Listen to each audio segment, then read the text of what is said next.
Hello, guys. My name's Ivy. My husband Ace has been looking at some stories here and encouraged me to post my own story. Yes, my husband encouraged me to tell you guys about my nightmare mother in law, Miriam. To be honest, Ace had always warned me against his mother, but I was a naive girl who didn't know any better. I gave in to my mother in law's insane demands on me to realize that she was treating me as an ATM. My husband and his sister Lisa always disliked the fact that I was spending a lot of money on my mother in law. They said, "Ivy, I don't know how you don't see it. My mom is being very unreasonable with her demands. Just because you're rich doesn't mean you have to spoil her. Ivy, she is our mom. We know exactly what she's like. You need to stop giving in to her demands. She will only escalate her spendthrift ways and never be grateful for your help." But she's family, guys. How can I not help my own family? I know she can be a little unreasonable, but I can't afford her demands, so I give in to those. I don't have my parents anymore, so I see her as a mother figure. We know that, Ivy, but she doesn't see you as a daughter. She sees you as a cash cow. Hell, she sees all of us as her cash cows. You know that all three of us give her money. She literally spends it all and still asks for more. My mom is living a life that's way above her means. She shows no appreciation for it. Ivy, you need to rein in your finances and curb her spending. Don't make her more entitled. Ace and Lisa have always been critical of their mom's spending. Yes, Miriam did have a very posh lifestyle that she can't afford. However, with all three of us giving her money, she had plenty to spend on her whim. I didn't have the heart to turn her down when she asked for more. I did see her as my own parent. I loved her so much that I had actually planned to buy her a house. Miriam had recently come across a house that completely fit her style and taste, and she had been going insane over it, so I told Ace. "Ace, I'm thinking about getting Miriam the house she likes. We have some money left over after our house purchase, plus my uncle's inheritance is also still in my account. We can use that and buy her a house." "Seriously? You would do that for Mom? But why? I know she doesn't own a house, but isn't buying a house too much?" "Don't worry about it. It makes me sad that your mom doesn't have her own house when we have one for ourselves. She has been complaining about it. I was thinking about buying her the house. We could surprise her on her birthday." "Well, I think you should think it through a little. If you are sure, I will contribute some money as well. I'll talk to Lisa and find out if she wants to help." With that, we were all set to buy Miriam the house. I was paying around 90% of the money because I earned way more than Ace and Lisa. Plus, I had a lot of inheritance from my late parents and uncle. I had no problem in buying Miriam a house and making her happy. However, I had no idea that the woman who I loved like my mother was just using me for money. I found that out soon enough. It was a week before her birthday when Miriam came to visit us. Initially, we thought that the visit was to invite us to her birthday party. She did talk about the invitation, but moved on to a very different topic. She was, again, showing us pictures of her dream house and telling us how much she loved it. But the conversation quickly went south when she said something really entitled. It went, "So, what do you think of the house? This is my dream house, you know. Please, tell me it is the best you have ever seen. I plan to buy it immediately, like in a week." "It is a beautiful house, Miriam. I must say, it does look very posh and the lawn is a showstopper." "What do you think, Ace? Won't it be perfect for me? It has 4 bedrooms, so you and Lisa can come and stay anytime you like." "Yeah, the house is beautiful, Mom. But it looks super expensive. How are you going to afford it? You seem dead set on owning this place." "Well, why would money be a problem? Ivy's going to help me buy the house, of course.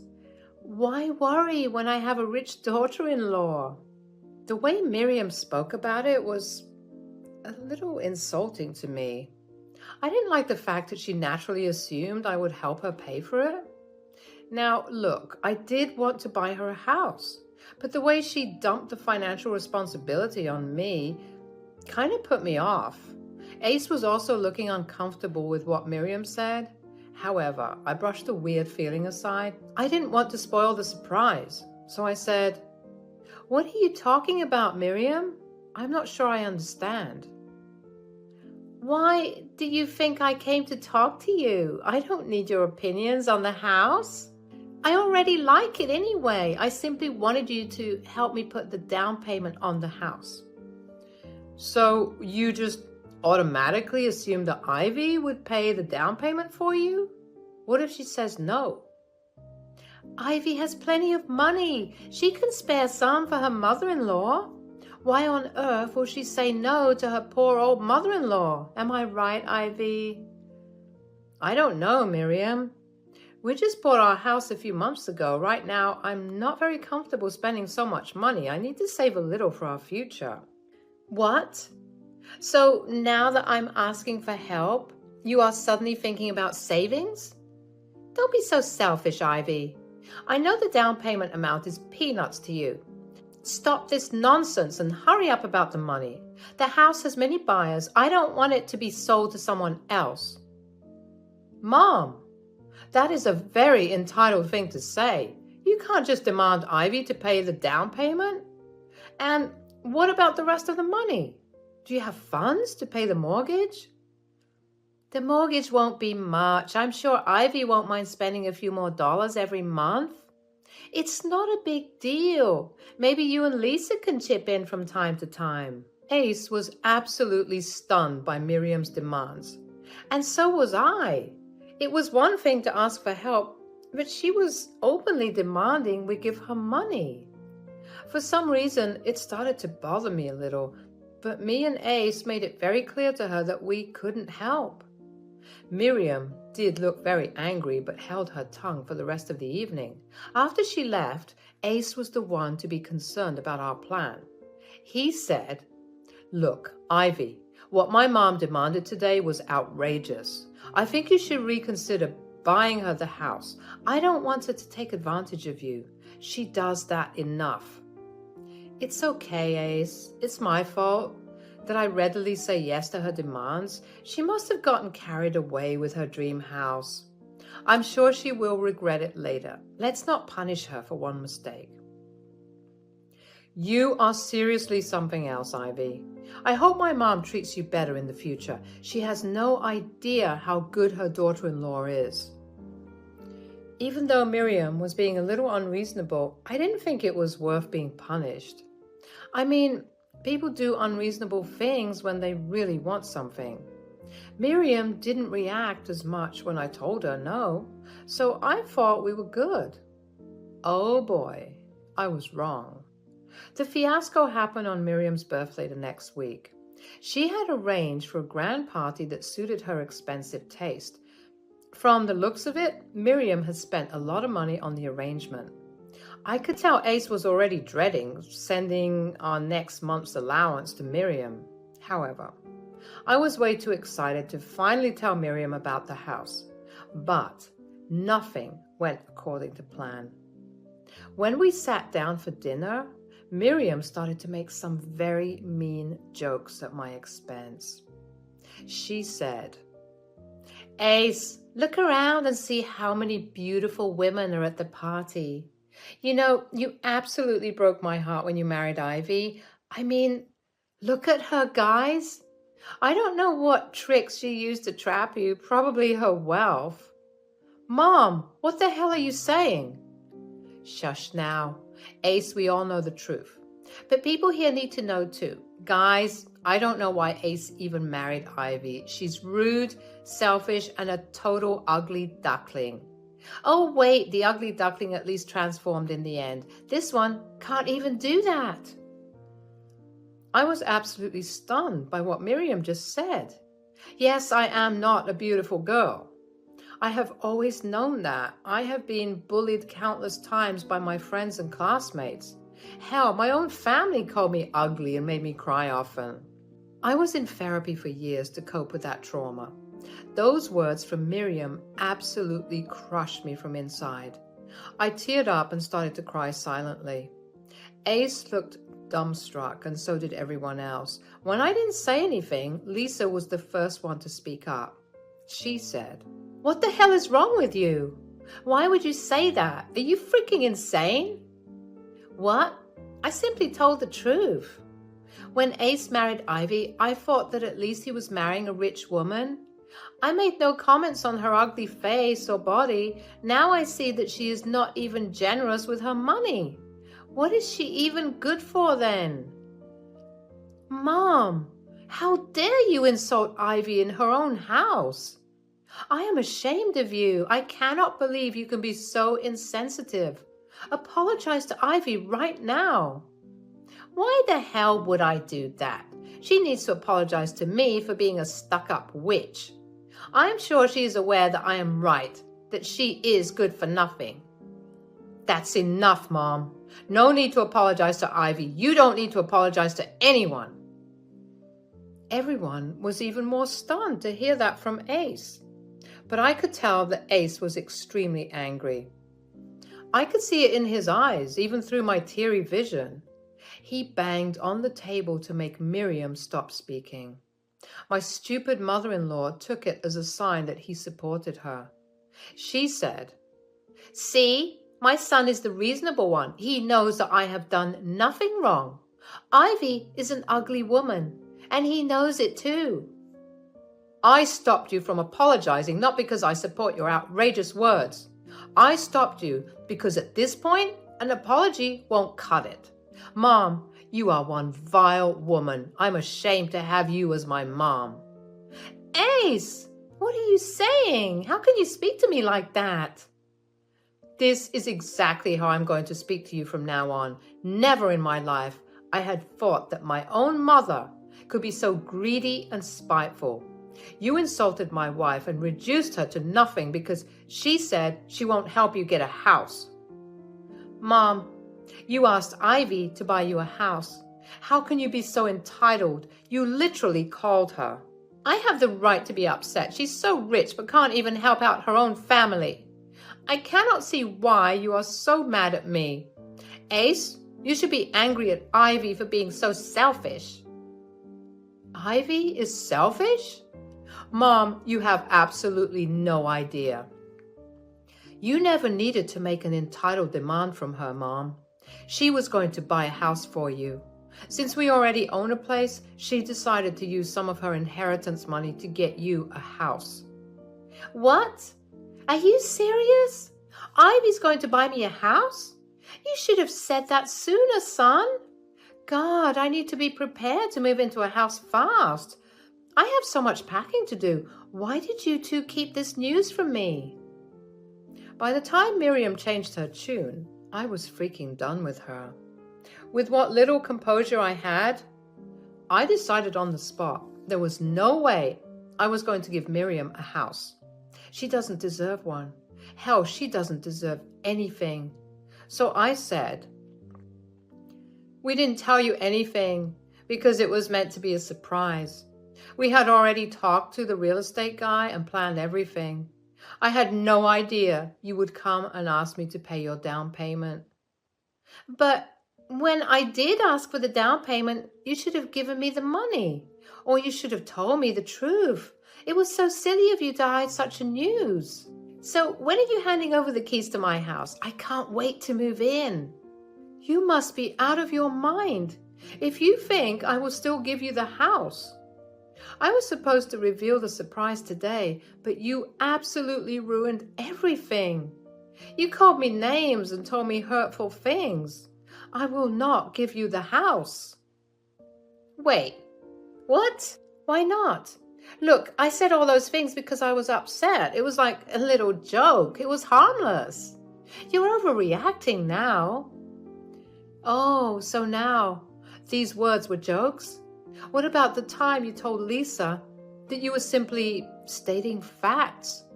You won't have to answer that, Miriam. I already know what you think about me. Well, guess what? This ugly duckling will not give you a house. You're being ridiculous over a joke. Ace, please manage your wife. She's embarrassing. I deserve to live in a good house too. She is purposefully tormenting me because I made a joke.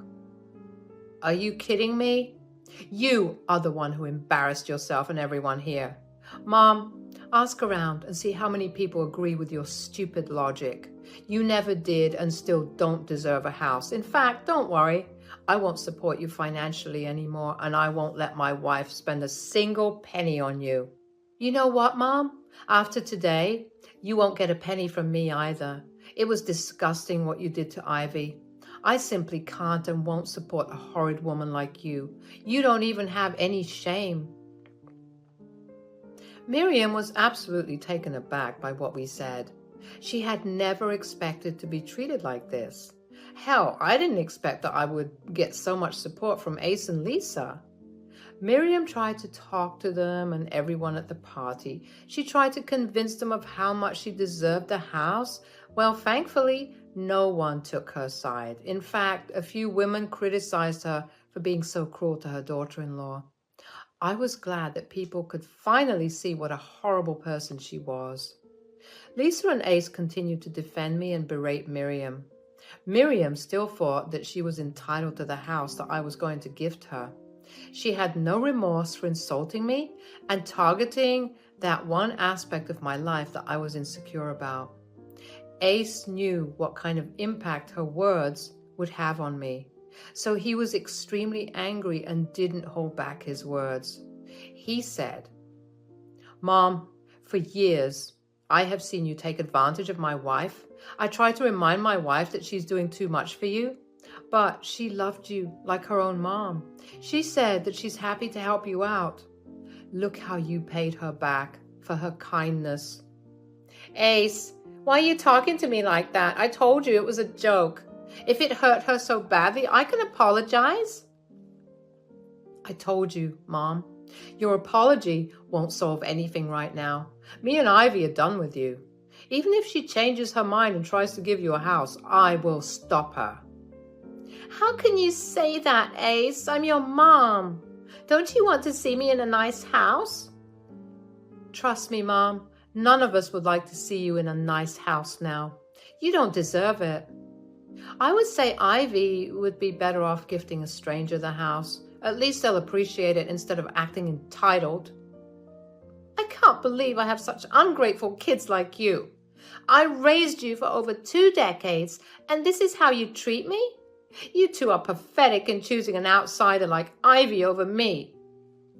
You are the ungrateful one, Mom. We have financially supported you for years. Instead of being grateful, you demanded more and more from us. I have said today, and I will say this again, me and Ivy are never going to give you a penny anymore. And neither will I or my family. Good luck trying to keep a roof over your head with your entitlement. If you think we are ungrateful children, we will show you exactly how ungrateful we can be. After that, Ace just held my hand and took me away from the house. Lisa also left with her husband and child. Miriam was busy crying over how her children treated her. Meanwhile, her guests had some curt words for her and started to leave the party as well. Me, Ace, Lisa, and her family later went to a nearby restaurant to end the day on a good note. I won't lie and say I was okay. I was crying as soon as Miriam was out of sight. The people around me did their best to cheer me up and make me feel better. From the very next day, Miriam started to blow up our phones with nasty texts. She kept blaming us for ruining her birthday party and her reputation. The text was slowly getting extremely deranged and threatening. Me, Ace, and Lisa simply blocked her number after telling her not to contact us again. I guess Miriam still didn't realize the gravity of her situation. When the month ended, she freaked out. As promised, neither Ace nor Lisa sent her any money. They did financially cut her off and left her to her own devices. Miriam showed up at our door begging and crying for money. Apparently, every week she would spend all the money we gave her on having a luxurious lifestyle. She didn't save a penny. In fact, last month she took a loan from a friend to host her grand birthday party. Now she was crying because she had no money and the friend was threatening legal action. Trust me, guys, no one wanted to help her out. Both Ace and Lisa shut the door in her face and told her that she needed to face the consequences of her own actions. We have decided to continue no contact. An aunt on Miriam's side texted us that Miriam moved into her house. She would drill some sense into Miriam and make her become a responsible woman. We told her that we no longer care. In the end, I decided that I would buy the house after all. Will I give it to Miriam? Absolutely not. I would buy the house so that she loses the opportunity to buy her dream house. Instead, I plan to give the house to Lisa. She and her husband are expecting their second child and need a bigger home. I offered them the house and they were adamant to pay at least half with their own money. I told them that it was a gift for being amazing in-laws. Hello, people. I'm Sarah. This story will show you how fast people can change, how jealousy and entitlement can spoil someone's life. I come from a pretty wealthy family. I don't like to boast about my riches since they belong to my father. Still, I mentioned it because it is relevant to the story. My husband, Griffin, was an employee at my father James's company. My dad worked hard to establish the company, and over the years it became big. While my mother didn't live long enough to enjoy the fruits of their labor, my dad continues to have a comfortable life. My husband, Griffin, is the son of a very close family friend of ours. Lola and Ken were like a second set of parents to me. It was them who helped me and Dad go through the grief of losing my mom. Griffin and I were also very close, and slowly we started to eventually date. He was my childhood sweetheart and the love of my life. Now, Ken and Lola are not as wealthy as we are. Naturally, Griffin used to hold some resentment towards me when we were younger. However, those complaints died down as my father offered him a job at his company. While I was happy for him, Griffin was a little put off. He said, "I can't believe your dad couldn't get me a better position. I mean, the salary isn't even close to what he earns. This is ridiculous." Griffin, my dad gave you the job that you are qualified for. You have very limited skills while my dad actually owns the company. How can you even compare your salary with his earnings? He's the boss of the company. I'm engaged to his daughter. James could have gotten me a better position. He could have done this little for his son-in-law. What is the point of being his son-in-law when he can't even get me a good job? What are you saying, Griffin? You know my dad doesn't discriminate like that. Just because you're engaged to me, that doesn't mean he will automatically give you a job you don't deserve. Oh, please. He could have at least let me manage the company and took a retirement or something. Do you know how shameful it is for me to have a lowly job while being engaged to the daughter of a businessman? I had a tough time comprehending what Griffin was saying. We had just got engaged and my dad offered him a position in his company. Griffin was continuously complaining about his past job, so my father wanted to do him a favor. But my dad wouldn't have put him in a higher position just because he was engaged to me. Back then, a few of my friends told me that Griffin might be a gold digger. I had laughed in their faces. Lola and Ken were like parents to me, and I have known Griffin all my life. I was sure I knew him better. I was sure that he loved me. I was wrong. As soon as we got married, Griffin started to become nasty towards me. He stopped showing me affection and didn't even remember my birthday or anniversary. Slowly, he was starting to neglect me while making me do all the house chores on my own. I begged him to improve his behavior. I said, "Griffin, I can feel you drifting away from me. You have stopped showing affection and don't even want to spend time with me anymore. I'm a busy man, Sarah. I don't have a fortune like your father, so that I can sit on my ass every day. You're lucky your daddy's money lets you do that. Griffin, I don't take my dad's money for my expenses. You know that. I work very hard around the house to be a good stay-at-home wife. I don't sit on my butt all day. What you are saying is very hurtful. Well, I don't care. Since we are married now, you can't live like a princess anymore. Your father doesn't pay me enough to feed you for free. You better not slack off on your wifely duties. Griffin completely steamrolled my concerns and didn't even acknowledge my hurt. He simply started to berate me for what he thinks are my mistakes. Trust me, guys, I didn't live on my father's money. It was Griffin's idea for me to be a stay-at-home wife. He fed me some bullshit like how our kids would grow up better this way. Now I know that they were empty dreams made to isolate me and enslave me in the house. I was stuck, taking care of the house and taking care of him. Griffin didn't even talk to me politely anymore. All he did was scream at me when he came home. I was getting tired of his behavior and felt worn out. Still, I believed that he loved me, so I stayed and didn't tell anyone. The breaking point of our marriage happened a few days before my 29th birthday. While I was out running errands with my father, I spotted a beautiful dress in the mall. It was rather expensive, but my father bought me the dress as a birthday gift. It wasn't over the top or anything, just a simple white dress from an expensive brand. I liked the dress, so my dad told me to get it for myself. At home, I was trying the dress on to show Griffin my new gift.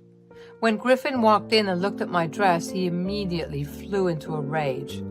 I could tell that he hated the fact that I was wearing expensive clothes. Griffin was extremely upset and said, "I told you, Sarah, I don't like you going out in expensive clothes. Why don't you just listen to your husband for once?" What I wear is none of your business, Griffin. I don't dictate what you wear, and you shouldn't do that either. It's just a simple white dress. Why are you overreacting about this anyway? Because your dad bought you this dress. You live with me now, and I can't afford to buy you expensive clothing. People will laugh at me when they realize that you buy stuff with your father's money. I am my dad's only child, Griffin. Naturally, he would want to spoil me. If you want to gift me something, I won't even care about its price. I would be happy that my husband has lovingly bought me something. I don't like to waste my money on gifts, Sarah. It was different when we were dating, but now you are my wife. I don't have to woo you with gifts. Instead of spending so much on yourself, you should be giving me gifts. I was absolutely shocked by what Griffin said. So he basically wanted me to take money from my dad and buy him stuff. It was bizarre. I had no idea why he thought that I would agree to it. Me and Griffin fought about this issue for a long time. Still, we didn't reach a compromise. I refused to give up my stuff to appease him, and he continued to demand that I buy him things with Dad's money. He said, "I know your dad gives you his credit card at times. You should take advantage of it and buy me some good stuff." Are you freaking mad? First of all, that is fraud. My dad gives me his credit card to pay his bills. You know he is not well, so I run errands for him. The dress was a birthday gift from him. I can't just go around and spend his money on stupid things. You can easily get me stuff as well. You don't need your dad's permission. If you can't buy me something as well, you have no right to get yourself a gift.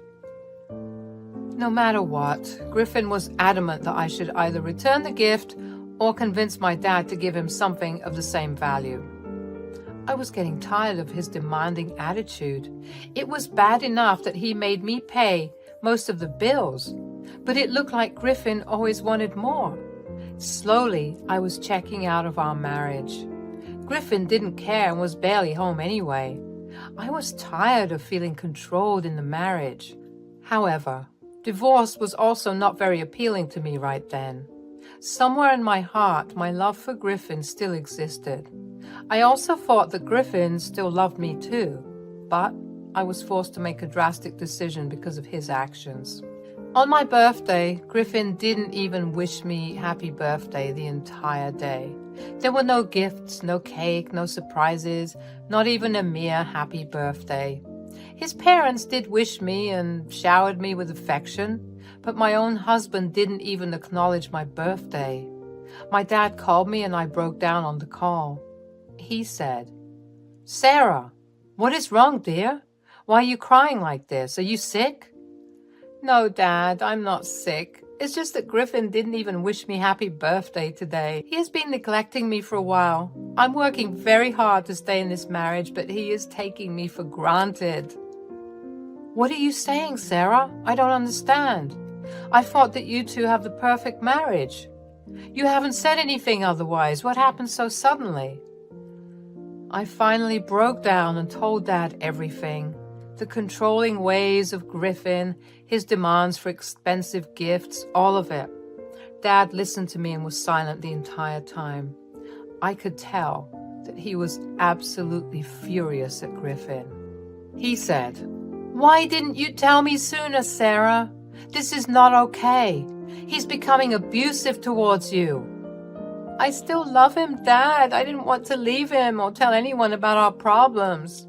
He hates it when I talk about my problems. I guess I got used to not talking about it." "Sarah, I think you should take a step back and reevaluate your marriage. I don't like the way Griffin is behaving with you. He is starting to take advantage of you. You need to talk to him and stand up for yourself." "I know, Dad. I'm willing to give him a chance, but at this point, I doubt he will change." "Let him be for now, Sarah. Today's your birthday, and I don't want to spoil it. I will call Lola and Ken. We will arrange a nice dinner and go out to celebrate. Griffin won't be invited." "Thank you, Dad. I think I should get out of the house for a bit. Griffin said that he will be late and doesn't want to go anywhere." Dad and I made plans to celebrate with my in-laws. We didn't tell Lola or Ken about what was going on. I was still on the fence about giving Griffin an ultimatum. My heart and mind was a mess. I quickly got ready and put on the dress that my dad gifted me. It was the only gift I had received for my birthday. As I was going out, Griffin came home.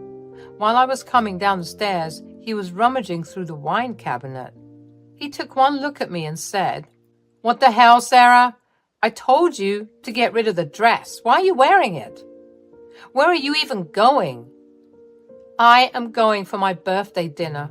My dad arranged for a small celebration with your parents. Since you don't even bother wishing me today, you are not invited." "I don't want to go to your stupid dinner anyway. And you shouldn't go out either. I'm tired and I need a drink. You need to cook me dinner. You better start preparing my dinner, and I want this dress gone. Burn it or throw it away." "No, I won't get rid of the dress or cook you dinner. I'm going out with my dad. You have controlled my life enough. I won't let you do it this time." I said that and was ready to walk out of the door. I was sad that Griffin cared so little about my feelings.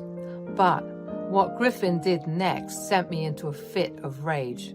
He took a bottle of wine from the shelf beside him and completely spilled it on me. Yes, at the very last moment, Griffin decided to ruin my dress by spilling wine on me. No, it was not a mistake. He smirked at me while I was drenched in wine. He said, "There, now you won't be able to wear that dress again. Since you have to change anyway, why don't you just stay at home and make me dinner? Your plans are ruined anyway, and so is your dress." "You did this on purpose, didn't you? How dare you, Griffin? This is assault. You can't do this to me." "Oh, don't give me that bullshit, Sarah. It was just some wine. Now stop being a witch and fix me dinner. I deserve a treat for tolerating your horrible behavior." Griffin said that and went straight to our room to change. I didn't even move from the spot. I was fuming and was in absolute disbelief. My own husband dumped wine on me. and I knew for a fact that it was assault. I was shaking from rage, but also a little scared of Griffin. While he was in our room, I grabbed my keys and left the house. I drove to my dad's place with tears streaming down my face. Once I reached there, my dad came out to greet me. He took one look at me and did a double take.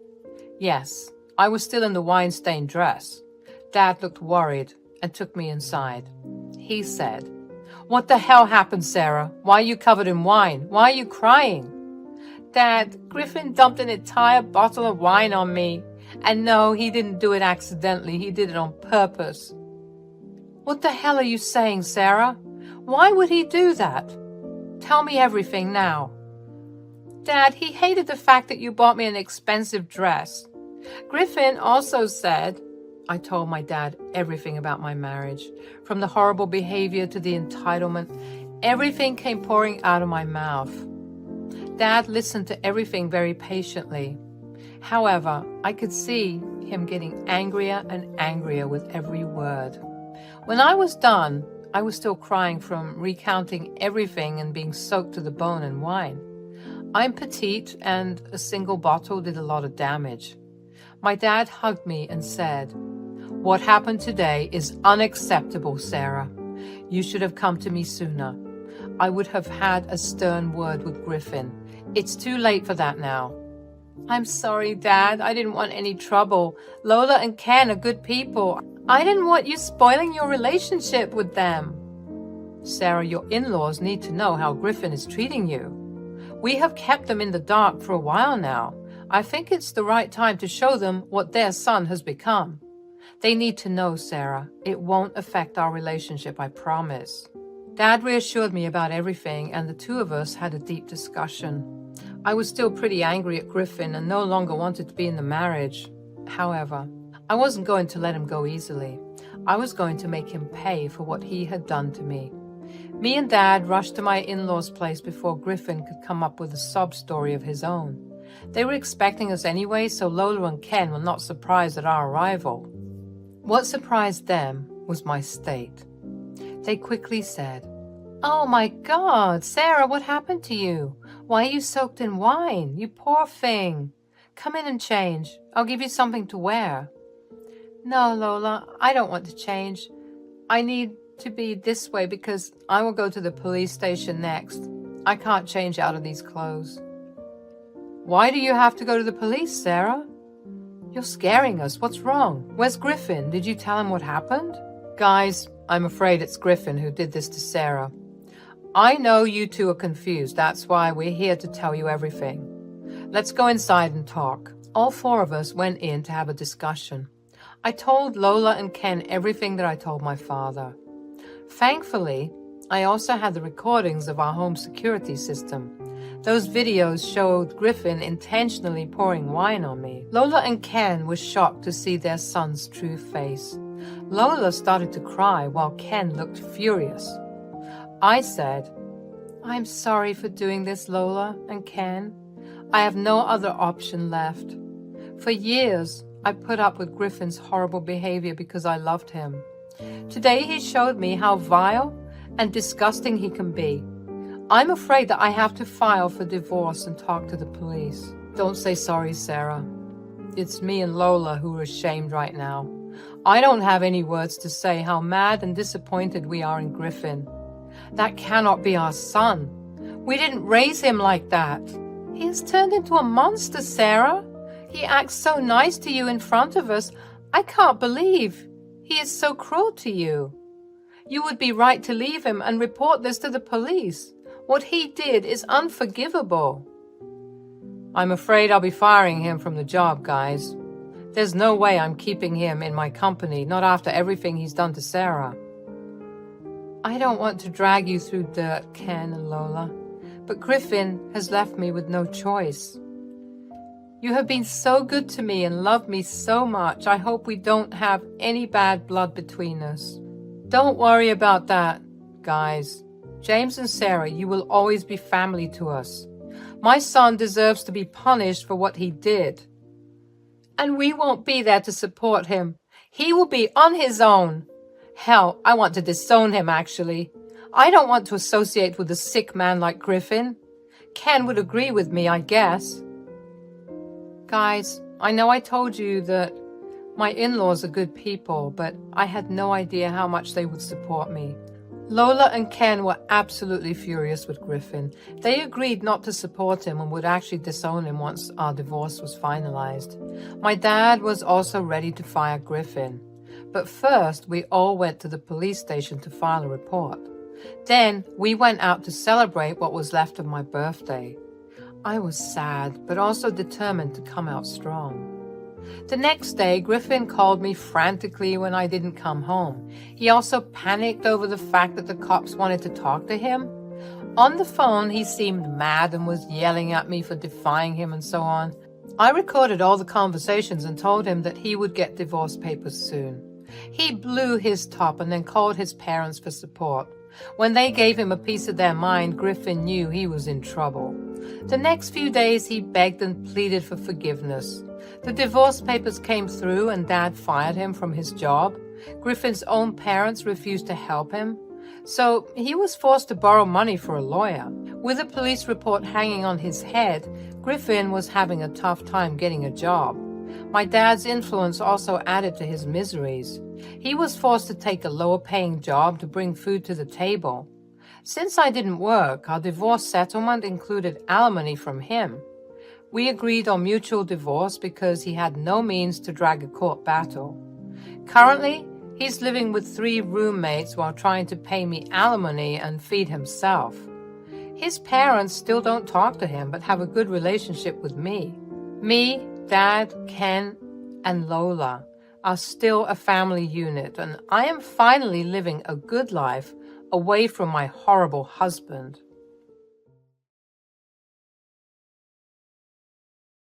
Hello guys, my name is June. This is the story of my entitled sister Tina and how she got her just desserts. Before I begin, let me give you some background about my life. I'm Tina's older sister. Our parents died when I was only a tween. My sister was even younger and didn't remember them much. It was our paternal Uncle Josh who took us in and raised us as his own. He never married and considered us his own children. He was a rich lawyer who also owned a lot of money.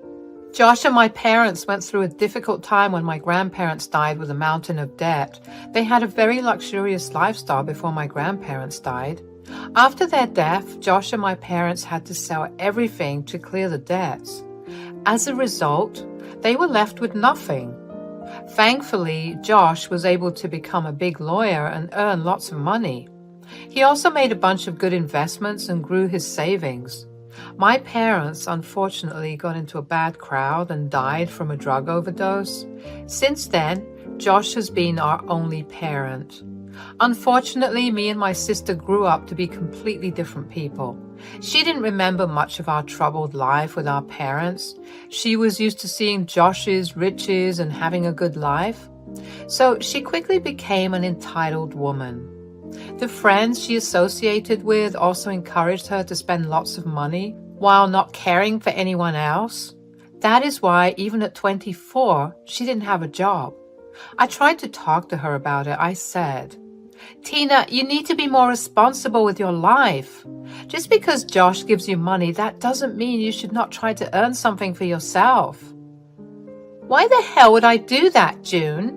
Josh has plenty of money to give me. When he dies, you and me will inherit everything.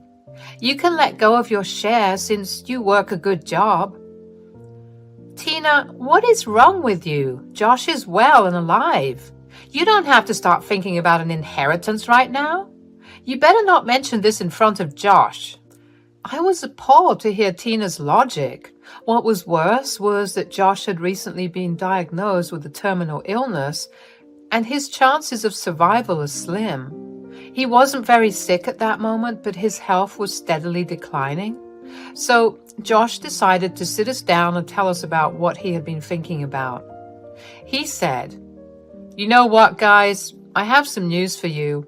I was able to buy back the house I and your parents grew up in. I have purchased the property very recently. I really want to renovate it and make it better." That is great news, Josh. We know how much you've been missing the house. Do you plan to shift there? Not really. I love this house now. I just wanted to give the house a second chance. It needs a little love. It had been neglected by the last owners. It broke my heart to see the mansion that way. What a shame. I heard that the mansion was big and very beautiful. God, I want to see it. I'm so excited. Maybe I can live in it. I'm going to take you there next week. I was hoping to show you the house so that you can help me renovate it. My health will get worse soon, so I need your help to restore the house. I will pay for everything, of course. Josh took us to see the house where he had grown up with my parents. At first, both me and Tina were excited to see the mansion. Josh had told us a lot of stories growing up, so we were eager to see where he and our parents lived. When we reached the place, we saw that the mansion came with a big property. But the mansion itself was pretty run down. It was old and hadn't been maintained very well. Tina looked shocked by the house.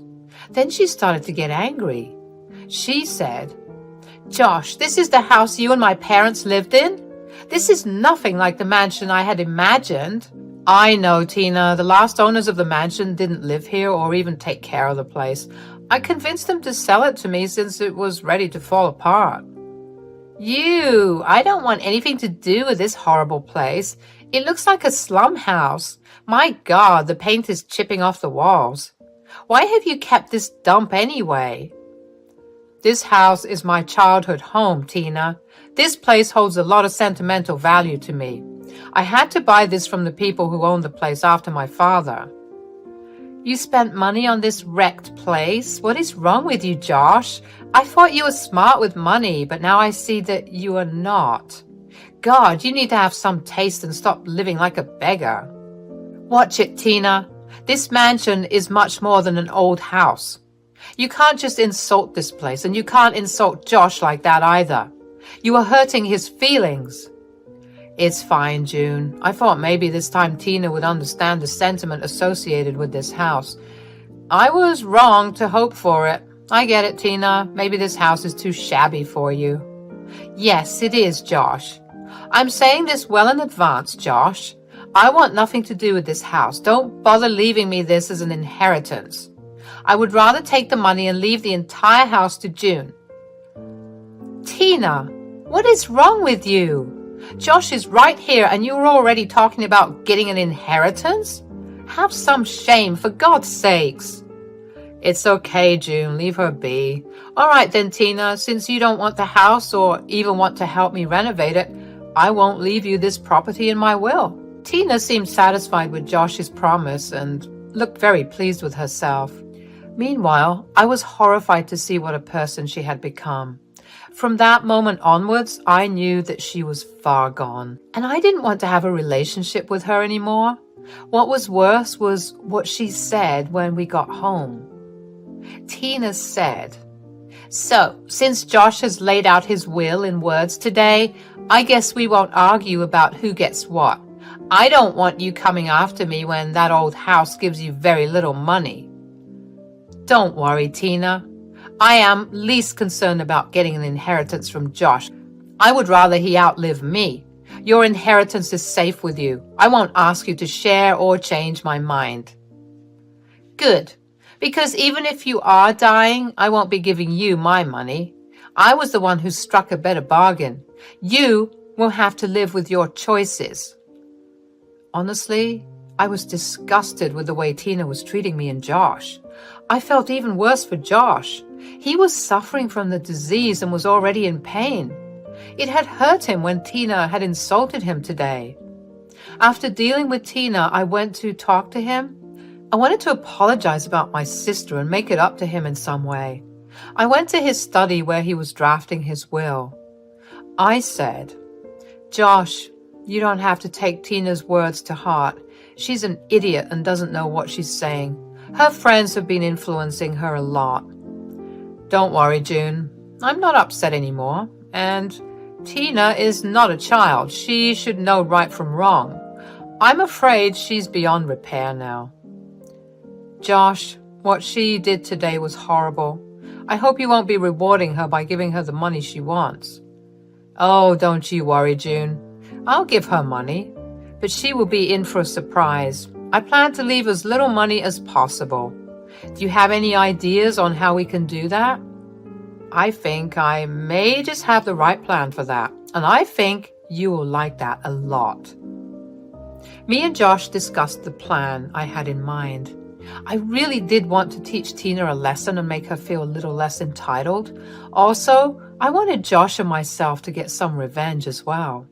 Josh seemed very receptive to my idea since it lined up with his plans about the money and the mansion.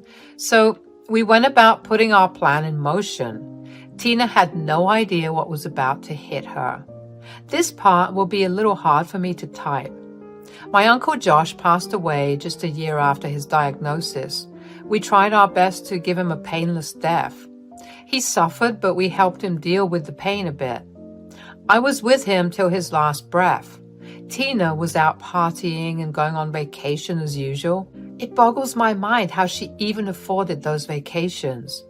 I didn't have time to ponder over that. Josh was my primary concern. His death left a gaping hole in my heart. It was just as bad as when my parents had died. I hope he is in a better place with them in heaven. When I called Tina to inform her about Josh's passing, I was hit with another shock.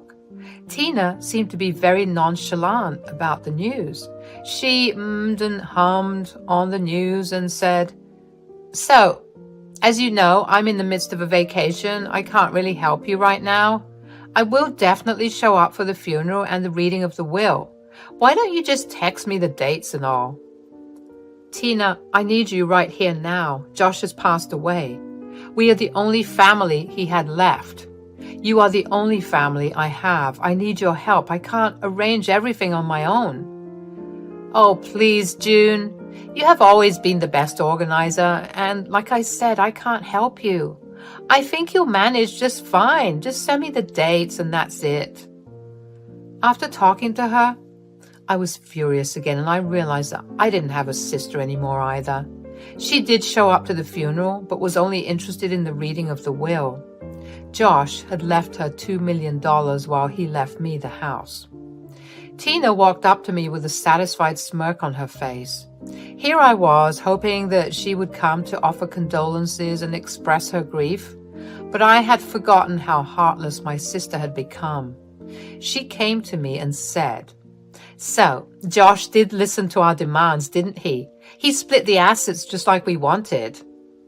"Oh, so you are here to talk about inheritance. I made the mistake of thinking you are here to express your sadness or something. You're just happy that he gave you what you wanted. Good to know, Tina."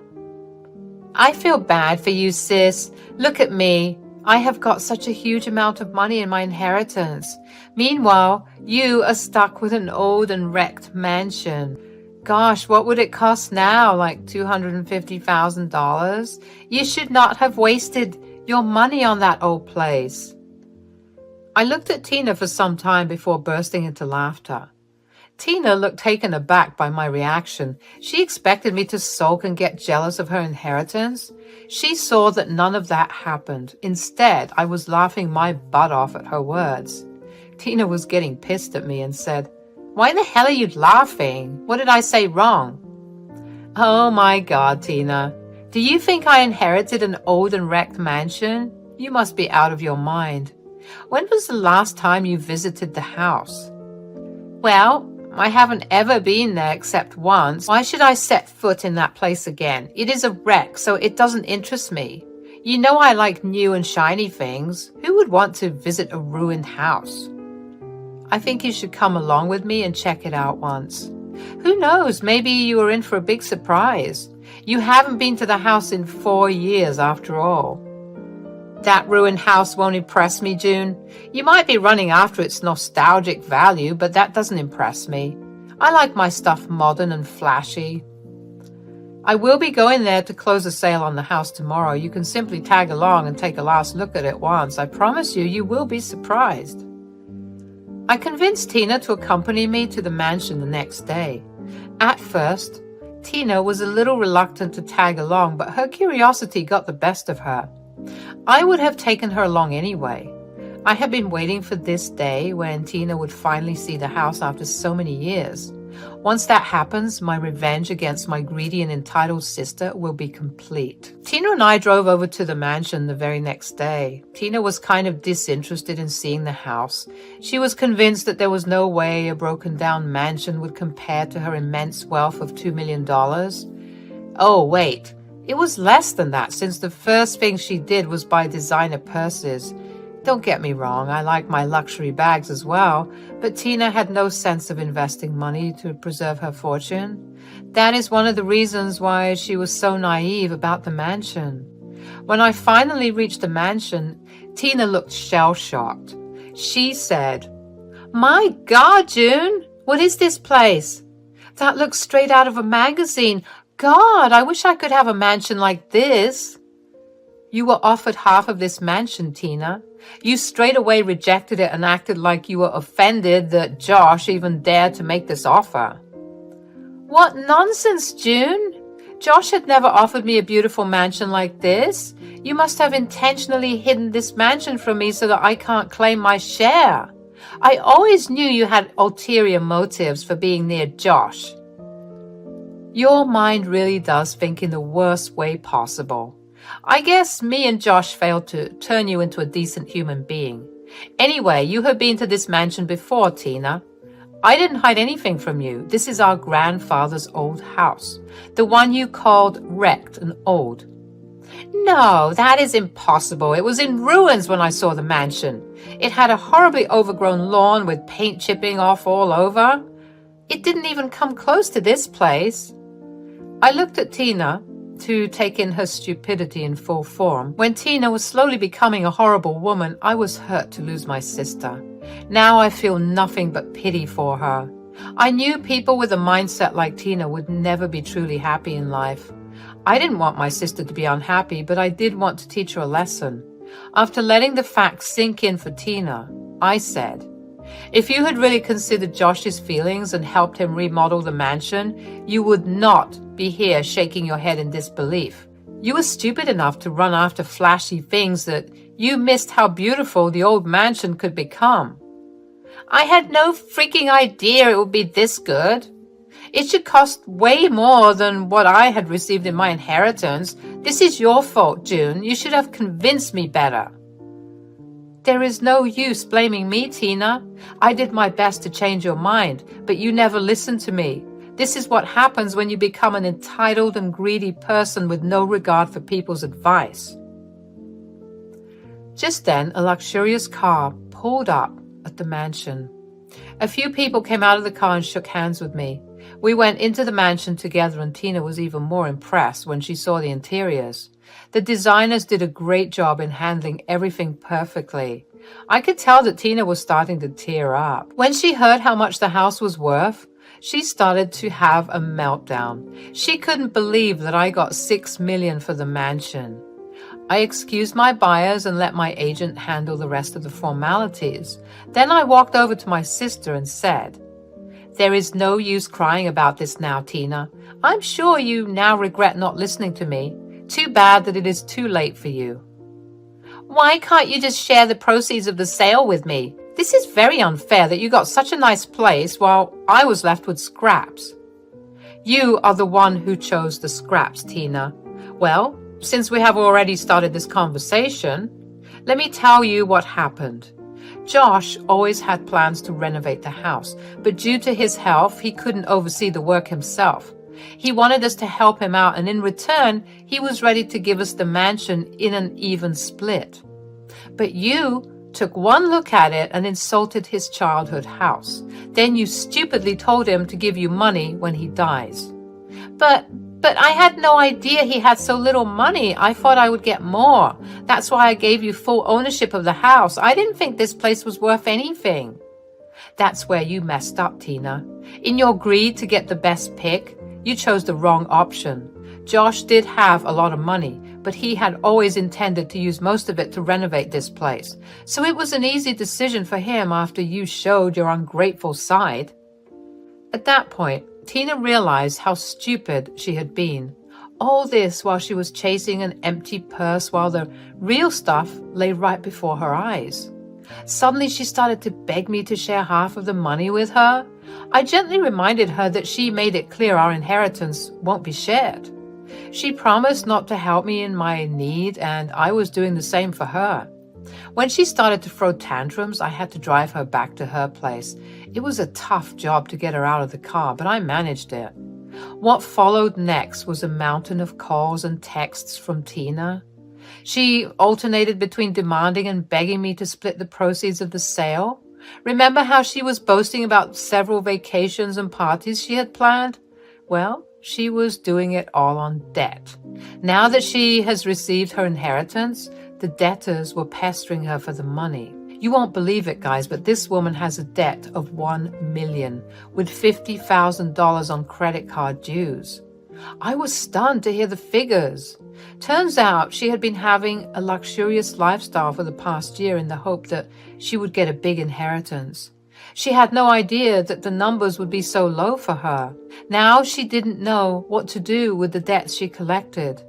Tina was left with very little money after she had to pay off her debtors. She tried her best to live a life on the remaining money. Yes, she still didn't want to work. It lasted her 2 years before she was back begging at my door. I again reminded her of our deal and shut the door in her face. I have no idea where she is or what she's doing. She never cared about me and used me for her needs. There was no way I was keeping any contact with her. If you want to know about my life, let me tell you. I bought a beautiful but cozy bungalow with some of the money. The rest I invested in various things, as Josh had told me. I'm doing very well for myself and still work because I don't want to meet the same end as Tina under any circumstances. Also, I'm now engaged and all set to marry next fall. Wish me luck so that I can start my new life with lots of love and happiness. Hello guys, I'm Riley, and I'm here with the story of my cheating husband. I'm sure you have heard numerous stories about cheating partners, but have you heard about one where the man used his own father's disease to hide his affair? Well, my husband Benji decided to do just that. Benji and I were together for 3 years before we got married. I was fresh out of college and working a great job. We met through his father, Nick, who was my professor in college. He was also my dad's best friend and loved me like his own child. I had never met Benji before because we lived in different states before college. After we met, we clicked right away. He was a funny and charming man who would impress absolutely anyone. We started to date, and after 3 years, he proposed to me. Trust me, guys, he gave all the green flags he could before we got engaged. However, after we got engaged, a problem came knocking on our doorstep. It was his best friend, Sonia. She came into my house and started to scream at Benji. "How dare you get engaged to someone else without telling me? I wasn't here for 3 years and you decided to get engaged within this time?" "Sonia, calm down. I wanted to tell you about us, but you rarely visited here. You didn't even tell me that you were coming back for good. I got to know that today. You have no right to attack me for not telling you. You are the one who hid this relationship from me. I will never forgive you for this." I was pretty confused and alarmed by the interaction. Yes, I had heard about Sonia before, but I never saw her in person. She was living in a different state with her dad before coming back here for good. I always looked forward to meeting her, but what happened that day made me very uncomfortable. Benji tried his best to calm her down and then sent her home. After she left, I said, "Why did she react that way, Benji? Her reaction was completely over the top. Why didn't you tell her about our relationship before? I thought she was your best friend." "She is my best friend, Riley. That's exactly why she's so pissed. She can be a little territorial about me, so I didn't have the courage to tell her. Don't worry, she'll come around." "I don't know, Benji. I have a weird feeling about this. I really don't know what to think about her reaction." My doubts were actually right. I wish I knew that back then. Benji handled everything and didn't let me see that side of Sonia again. However, Sonia did send me some offensive texts saying I was a witch and that Benji would always be hers. Her texts were highly insulting and I showed them to Benji. He talked to her again and made her stop. Fast forward 2 years. Benji and I finally got married. We had a pretty good marriage, but Sonia was always an issue between us. She was still unemployed and Benji was helping her out with money. He didn't earn much himself, so I had to add more to my share of household expenses. I argued with Benji about this, but he refused to stop helping his best friend in need. Yes, I was that stupid. My stupidity came to an end when I discovered hotel and flight bookings for the two of them. I was checking our joint account and found those purchases. I was shocked and decided to snoop a little on Benji's Facebook, which I had access to. Lo and behold, he was cheating on me with her.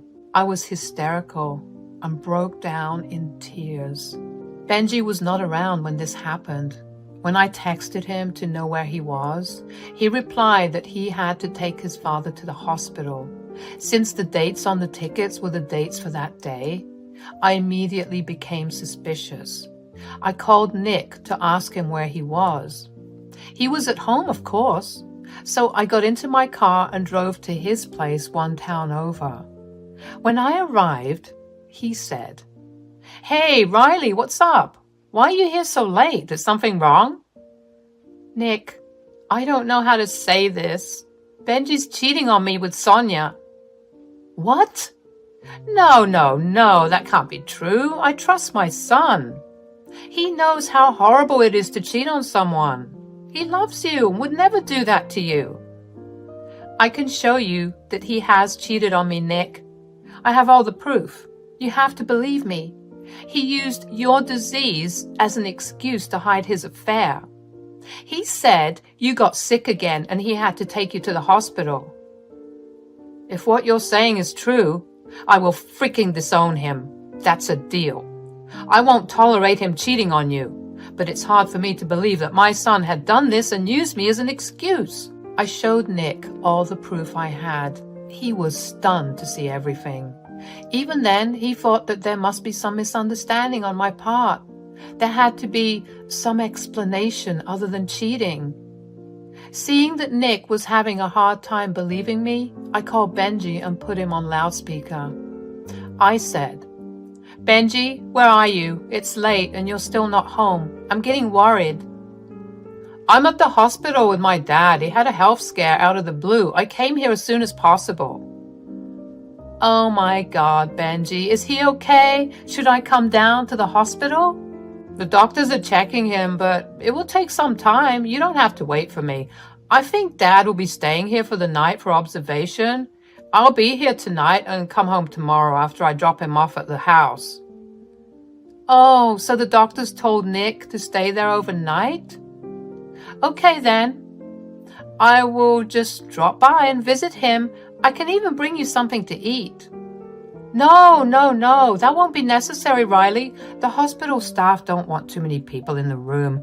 I'm staying here, so that's enough. You can visit him later. He needs time to recover. It's quite late, so I don't want you driving in the dark." "Okay then, so I take it that you will be home tomorrow?" "I don't know, Riley. I might have to stay back if he gets admitted for a few days.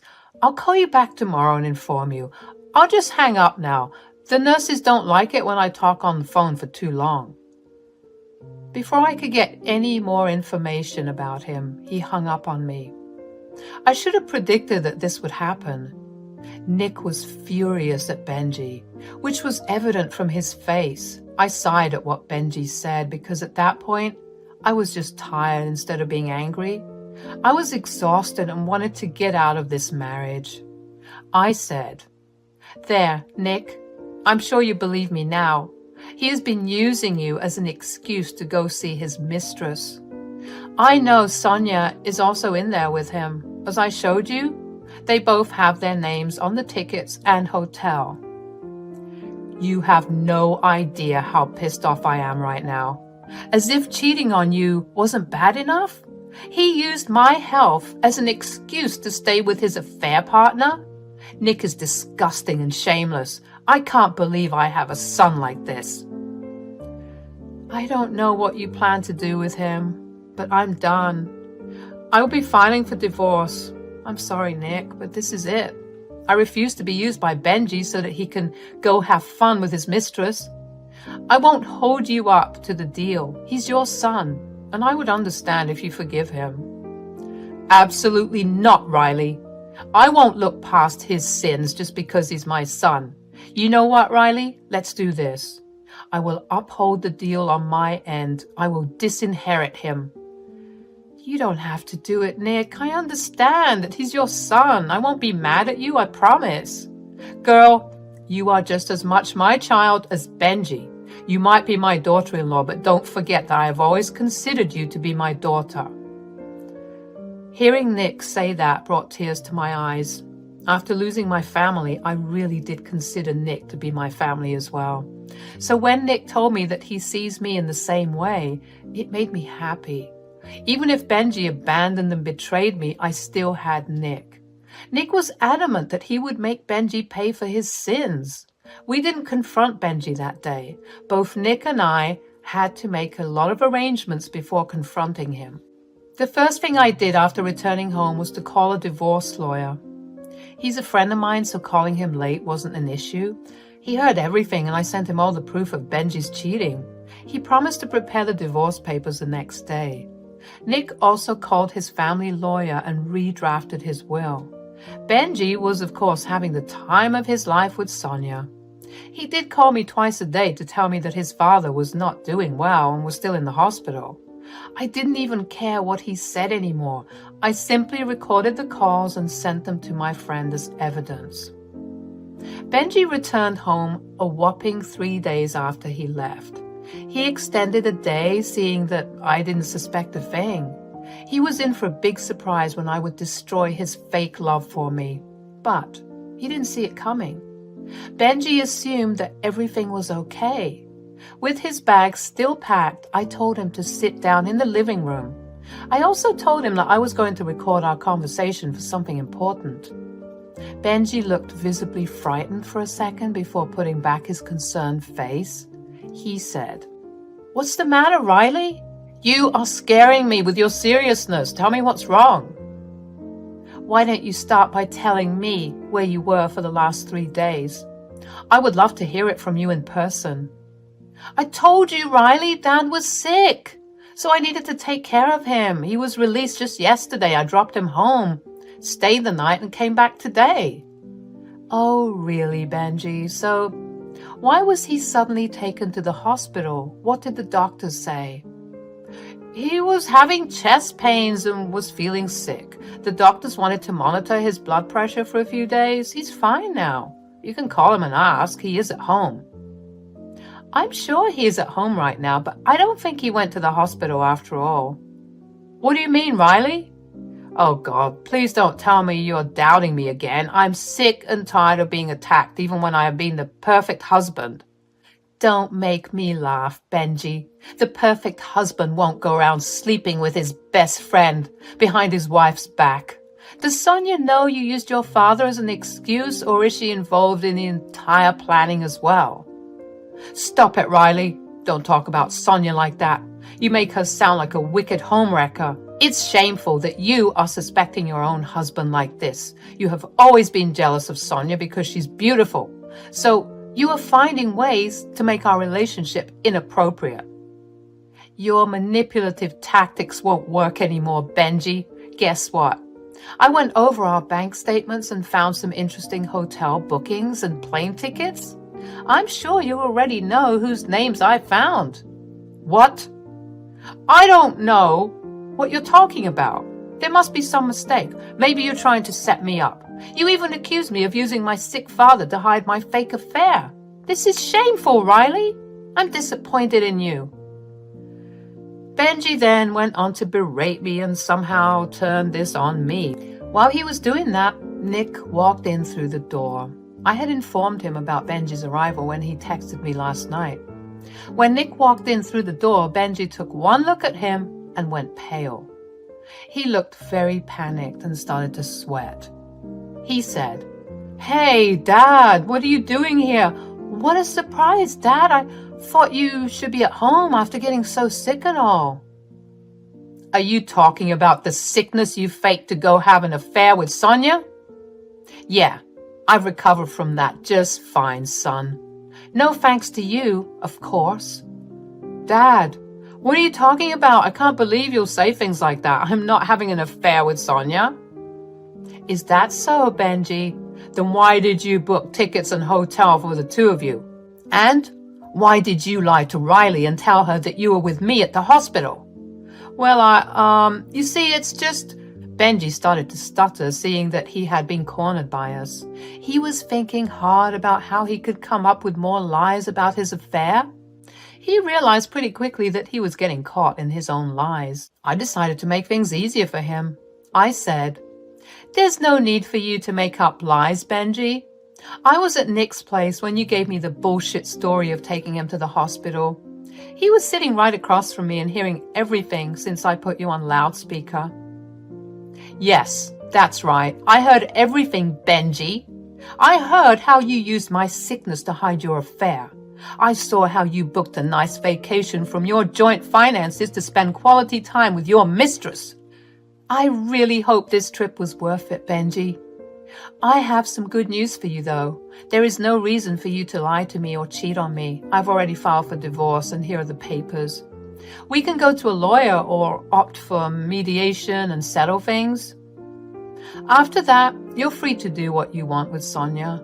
Oh, just remember that I will stop putting money into our joint account, so you're on your own."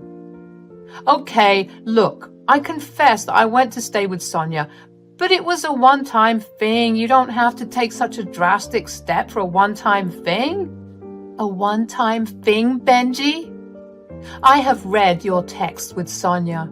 I have seen how you have been with her even before we got married. It also didn't help that Sonia fed into my doubts by making me feel jealous. I must say, your affair partner gave me a great incentive to snoop. Riley, please don't do this. I promise I'll cut off all contact with Sonia. We can go to marriage counseling and make things better. We don't have to get a divorce. Dad, please help me convince Riley." "Are you freaking kidding me, Nick? She has all the right to divorce you. You were just begging to get her back so that you can have fun on her dime. How dare you ask me for help? I will never help you with anything again. In fact, I have already disinherited you." Hearing this, Benji becomes even more apologetic. He started to beg us not to take away our financial support. Since he didn't work much and took care of Sonia as well, our money meant a lot to him.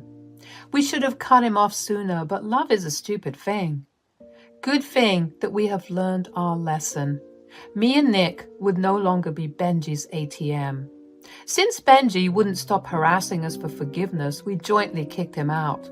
The house was mine, and his bags were already packed, so it was super convenient for me. Benji left, but kept blowing up our phone with texts of apologies and forgiveness. We turned off our phones and discussed the next steps we would be taking against Benji. Nick has already sent the papers to disinherit Benji. He was leaving a part of his estate to a niece and the rest was left to me. He told me that since I was the one who truly cared about his health and didn't use it for my own benefit, I deserved this much from him. Besides, he thought of me as his own daughter and wanted to leave me something. I was crying tears of sadness and happiness after everything was over. Look, I won't say that I never felt sad about my marriage again. It was super hard to look past the good times and put on a brave face. However, I also knew that those good times were built on lies.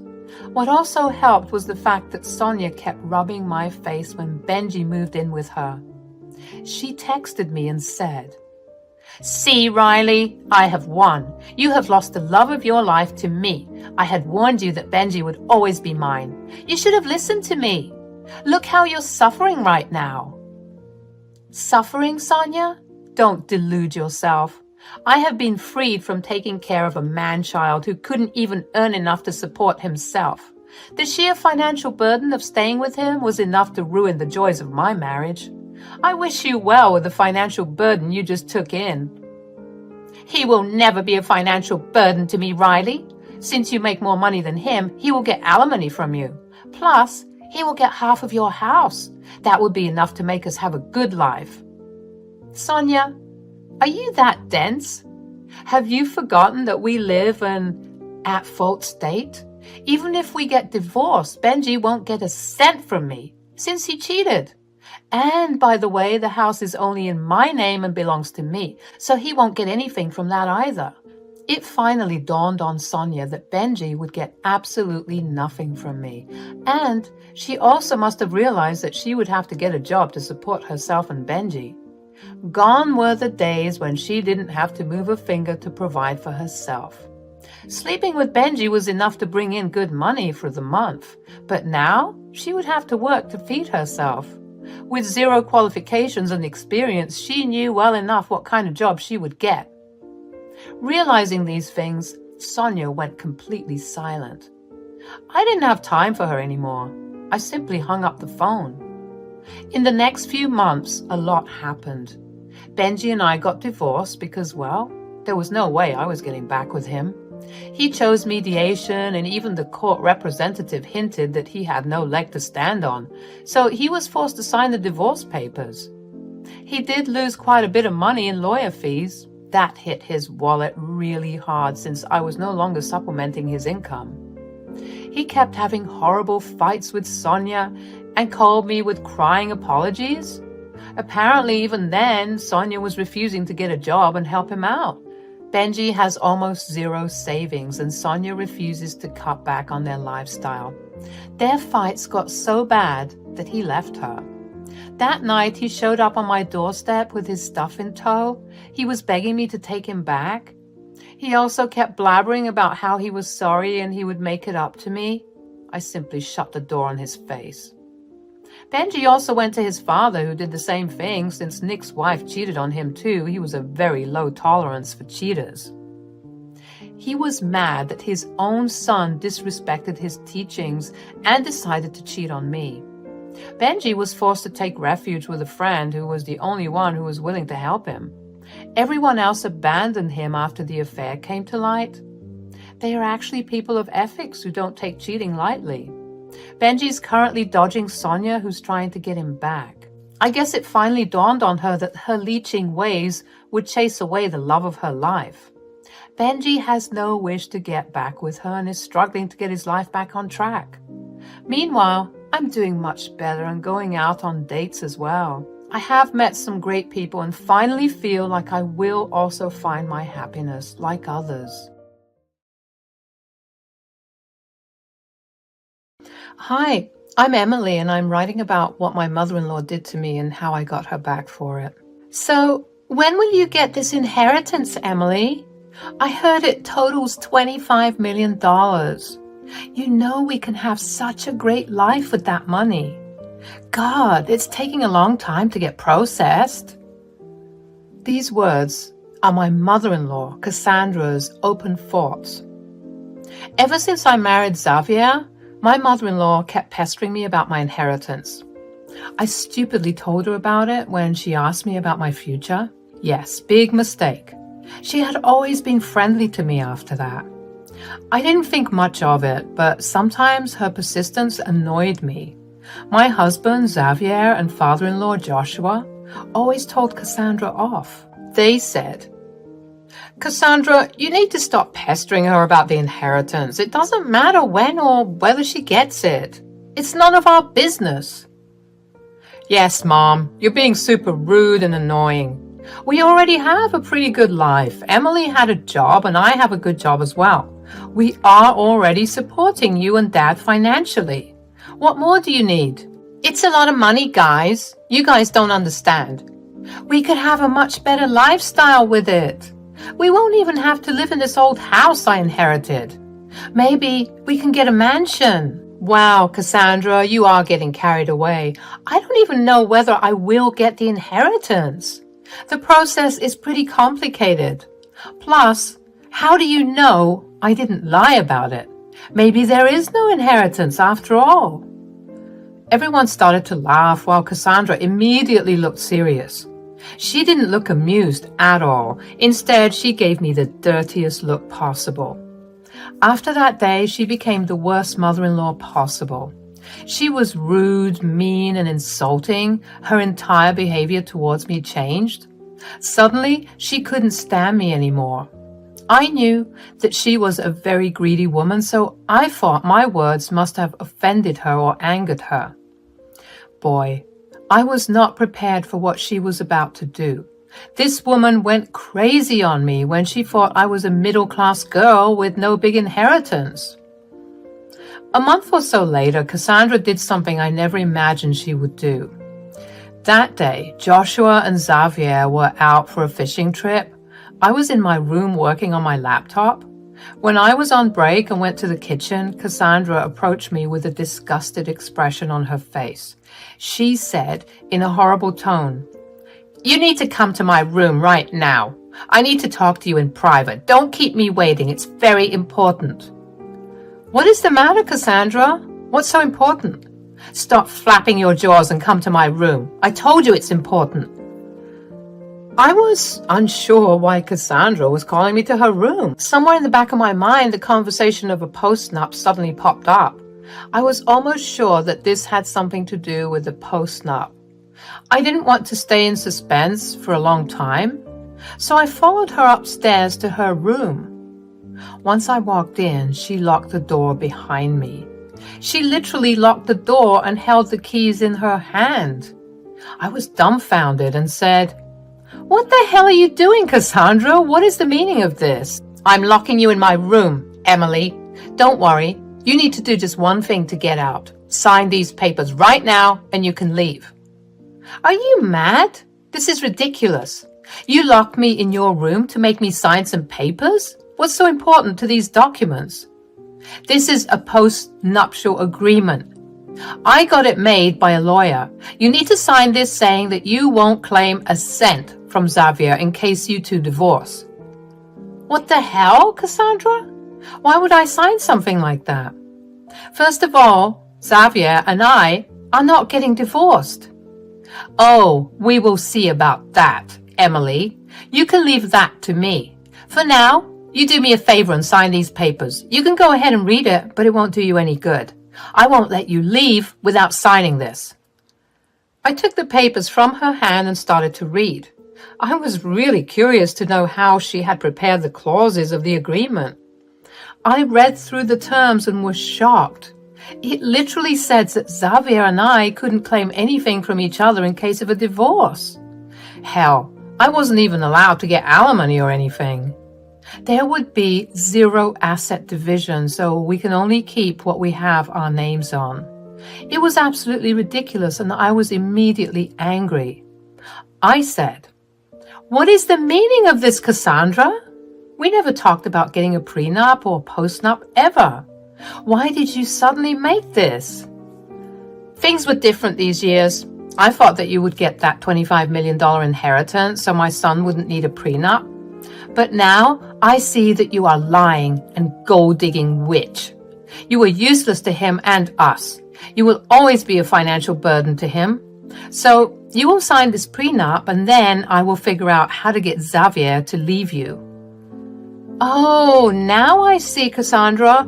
All these years you didn't want Xavier and yourselves to miss out on my inheritance. So you never talked about a prenup. Now that you heard that I won't get anything, you want me to give up my rights to my husband's assets. Nice plan you have there, Cassandra. Tell me, how will you convince Xavier to join you in this?" "I will make up some story or do something. It's easy for me. I can't let my son marry a beggar like you. He needs to divorce you and marry someone rich. Then me and my family would be able to live a life of luxury. I didn't raise him for years just so he could marry a parasite." "What are you even talking about? Xavier doesn't care if I don't have a large inheritance coming. Well, I care, Emily. I care if you don't have a big inheritance coming. I let my son marry you because I thought you would help us have a better life. Now I see that you will actually spoil our life by being dependent on my son. I was getting furious with what Cassandra was saying. I was actually glad that I told her there was no inheritance. Otherwise, I wouldn't have found out just how bad she was. Now I understand why Xavier and Joshua are always wary of Cassandra. She is freaking greedy and selfish. This woman literally has no regard for her son or her daughter-in-law. I highly doubt Xavier even knew about the postnup she wanted me to sign. I was ready to give her a piece of my mind. I knew she wouldn't let me leave if I didn't sign. So I let her feel powerful by making me sign the postnup. I said, I don't want to sign a postnup, Cassandra. I need to protect myself too. If Xavier is in favor of a postnup, we will discuss it and get lawyers. I'm not signing whatever shit you're giving me. Listen to me, Emily. I'm not letting you leave until you sign these papers. I can do this all day. Joshua and Xavier won't be back from their fishing trip anytime soon. And I know your boss is calling you to get back to work. Which is exactly why I need to leave. Now give me the keys so that I can get back to work. Enough is enough. This woman then had the audacity to grab my hand hard. It was starting to hurt. She started to scream in my ear about how I was a gold-digging witch and much worse. My anxiety immediately skyrocketed and I was on the edge. At the same time, my boss kept calling me to get back to my computer. I was starting to get really annoyed and frightened by Cassandra, so I gave in and signed as planned. Cassandra looked pleased with herself and finally let me go. As soon as the door was open, I dashed out and locked myself in the room. Then I called my boss and explained everything to her. She is a sweet lady who is appalled by what Cassandra has done. I told her that I might need some time off work to deal with my monster mother-in-law. She agreed and told me to take the day off. I then took pictures of the bruise that was forming from Cassandra's grabbing and holding me in her room. The more I looked at the mark, the angrier I became. Cassandra really crossed her limits today. I had no idea she was capable of this. I needed to take action and teach her a lesson. I didn't call Xavier that day because he and Joshua were far away. I didn't want to disturb them. Instead, I waited for them to return. Xavier and his father returned the next day in a good mood. They immediately became suspicious of me and Cassandra when we looked glum. They didn't know that we were upset for wholly different reasons. Xavier tried to ask me what was wrong. I told him to give me some time. Cassandra took that opportunity to call him and talk about the prenup. How did I know about this? Well, within a few minutes after Cassandra called Xavier over, he came storming downstairs. He looked pissed and said, "What the hell are these papers? Dad, are you involved in this as well?" "What are you talking about, Xavier? What papers? I don't understand." "It's a freaking postnup that Mom made for me and my wife. It is absolutely ridiculous." "I have nothing to do with this, Xavier. This is the first time I've heard something like this. Cassandra, what is going on?" "What will she say, Dad? She's only defending herself and nothing else." "I'm protecting you and us, Xavier. This wife of yours is absolutely worthless. She will never help us have a better life. Instead, she will suck you dry. She's a gold digger, Xavier. She lied to you about her inheritance." "What are you saying, Mom? What does Emily's inheritance have anything to do with us?" "You don't understand, Xavier. I know women like her. She will do something to hurt you and then take all your money in a divorce. You need to sign this postnup and then divorce her when the time is right. Then you can look for a better woman who won't be absolutely broke." Xavier absolutely burst into a fit of rage when he heard that. He started to berate Cassandra and even Joshua joined him. I couldn't believe what I was seeing. Xavier was a complete mama's boy, so I was unsure if he would take my side. But now I could see that not only Xavier but also Joshua was fighting for me. They didn't even know the truth about my inheritance. Xavier had assumed that there was some problem with my inheritance, so it won't come through. They didn't know that I actually received my inheritance yesterday. After fighting for a while, Xavier looked at me with a question in his eyes. He said, "Why did you sign the prenup, Emily? You should have waited for me to come and solve this. You knew I would never agree with something like that. Why did you let Mom get away with this?" "I know you wouldn't have asked for a postnup, Xavier. I trust you. You have always taken care of me without any conditions. I really did want to discuss the postnup with you, but I wasn't allowed to do that. Cassandra cornered me and shut me in her room with herself. Then she grabbed me by my hand and wouldn't let go until I signed the papers. I didn't have a choice. I was forced to give my signature." Xavier and Joshua were stunned to hear what I said. What concerned them even more was that Cassandra didn't even deny it or try to defend herself. She looked awfully confident and proud of what she had done. Meanwhile, my husband and father-in-law were furious. They looked at me with disbelief until I showed them the marks on my arm.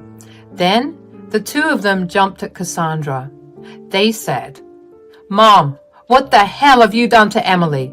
How dare you touch my wife? This is freaking assault. You literally bruised her." "Cassandra, you have gone absolutely insane. How the hell did you think this was the right way to behave?" "Why are you two yelling at me? I did what was right for my son. I couldn't have let this gold digger take advantage of him. I am your mother, Xavier. I did this with your best interest in my heart." "You hurt my wife for me? That's what you're trying to say? How can you be so cruel? Just because Emily isn't getting her inheritance, that doesn't mean I will divorce her. I didn't freaking marry her for money." But you promised you would give us a better life, Xavier. You said you would allow us to live comfortably. How would that happen if you don't marry someone rich?" "Cassandra, what is wrong with you? Xavier and Emily both take excellent care of us. Why the hell are you so greedy? Is this life not enough for you?" "Of course not. I know we can do better only if Xavier marries someone rich. With his status and job, he can easily find someone rich. Just think of how better our life would be." At that point, Xavier and Joshua started to scream and yell at Cassandra. After arguing with them for some time, Cassandra finally realized that she had been backed into a corner. She realized that Joshua and Xavier wouldn't take her side, so she decided to manipulate them with tears. She started to cry out loudly and said, "How dare you make me the villain? I was only trying to do what was best for everyone. I want a better life and I deserve it. I let you all live in my house and this is how you repay me." "You do realize that this house is now a marital asset and I am equally entitled to it, right? I have every right to be here. I made Emily move in here so that we can take care of you. We literally shoulder all of our and your expenses, Mom. No one here is freeloading at your house. Actually, you know what? After what you've done, I don't think I'll financially continue to support you anymore. I'm done. Me and Emily will move out next month." "I plan to move out too, Cassandra. All these years I put up with your greedy behavior because you never escalated. But today, you have crossed all your limits by assaulting Emily and forcing her to sign a prenup. I don't want to be with such a vile woman right now. Dad, you can come with us if you want. I don't mind taking care of you. You are not the one who betrayed me and Emily."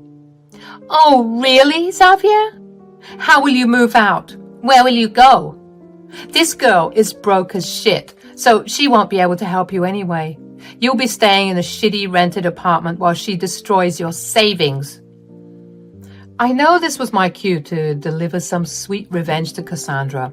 At this point, I knew that Cassandra needed a wake-up call to see how stupid she was, so before Xavier could say anything, I said, "You won't have to worry about that, Cassandra. I will be perfectly capable of housing all three of us. It won't be a problem at all." "Don't make me laugh, Emily. You don't even have a good job that will feed all three of you. Without my house, You will have nowhere to go. You are nothing but a broke gold digger. Actually, no, I'm neither broke nor a gold digger. I am actually quite rich if you consider the $25 million that I have right now. I mean, not all of it is in money, but I do have plenty. What are you talking about? You said there was no inheritance, and you lied about it. I was bored and irritated with your pestering, Cassandra, so I jokingly said that there was no inheritance. I had no idea it would trigger you this bad and reveal your true face. Trust me, Cassandra. I am now grateful that I joked with you that day. Cassandra was absolutely dumbfounded by what I said. Even Xavier and Joshua were a little surprised by what I said. I saw that the wheels were turning in Cassandra's head already. She was trying to figure out what she could do to make me her friend again. She started to awkwardly laugh and said, "Oh my God, you were joking? You were so silly, Emily. I thought you were serious about not having an inheritance." "That was very naughty of you, Emily. You should have said that sooner. We could have avoided all this trouble." "Oh, really, Cassandra?